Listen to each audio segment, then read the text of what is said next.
विश्वं दर्पणदृश्यमाननगरे तुल्यं निजान्तर्गतम्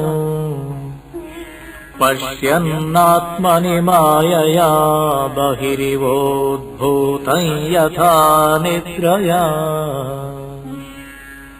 यत्साक्षात् कुनुते प्रबोधसमये स्वात्मानमेवाद्वयम् तस्मै श्रीगुरुमूर्तये नम इदम् श्रीदक्षिणामूर्तये।